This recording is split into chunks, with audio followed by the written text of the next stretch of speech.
அதாவது வந்து பார்த்தீங்கன்னா காலையில் 9 மணிக்கே நம்ம வந்துட்டோம் வீட்டுக்கு. ஓகேங்களா, அரை மணி நேரமாக நானும் எங்கெங்கேயும் சுற்றுறேன். ஒரு இடத்துல கூட சுத்தமாக ஆர்டரே இல்லை. நோம்பு ஸ்டார்ட் ஆனதுலேருந்து இப்போ மார்னிங் டைம் ஆர்டர் ரொம்ப ரொம்ப ஸ்லோ ஆகிடுச்சு. 52 நிமிஷம் கழிச்சு இப்போ தான் ஆர்டரே போட்டிருக்கான். இப்போ தான் ஆர்டர் எடுக்கிறது போய்கிட்டு இருக்கிறோம். என்னத்த சொல்கிறது, 11 மணி தான் டியூட்டி. 9 மணிக்கே நம்ம எப்போதும் போல் வந்துட்டோம். அதனால் இப்போ ஷிஃப்ட்டு மாற்றிட்டாங்க. அதை பார்க்காம இருந்துட்டாங்க. அதனால் காலைல சாப்பிடல, மதியம் தான் சாப்பிடணும். அதனால் காலை சாப்பாடு மதிய சாப்பாடு மொத்தம் வந்து பார்த்தீங்கன்னா 6 கிராம்ஸ்.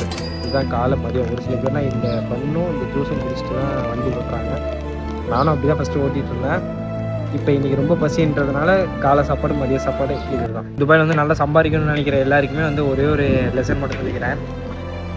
இங்கே சம்பாதிக்கிற காசு வந்து முக்கால்வாசி எதுக்கு போகும்னா சாப்பாட்டுக்கு போகும். சாப்பாடு ரூமுக்கு தான் போகும். ரூம் கூட கம்மியான ரேட் எடுத்துக்கலாம். சாப்பாடுக்கே ஒரு 500 கிராம்ஸ் கிட்ட வரும். அதனால் நீங்கள் நல்ல ஒரு சமைக்க தெரிஞ்ச ஆள் யாராவது உங்கள் ஃப்ரெண்டை வரும்போது ஊருக்கு கூட்டிகிட்டு வந்துருக்கலாம். அதனால் வந்தீங்கன்னா உங்களுக்கு பெனிஃபிட்டாக இருக்கும். அவன் சமைச்சு கொடுத்துருவான், நீங்கள் நல்லா சாப்பிட்டுக்கலாம். அதனால் உங்களுக்கு காஸ்ட் வைஸ் கம்மியாக தான் ஆகும்.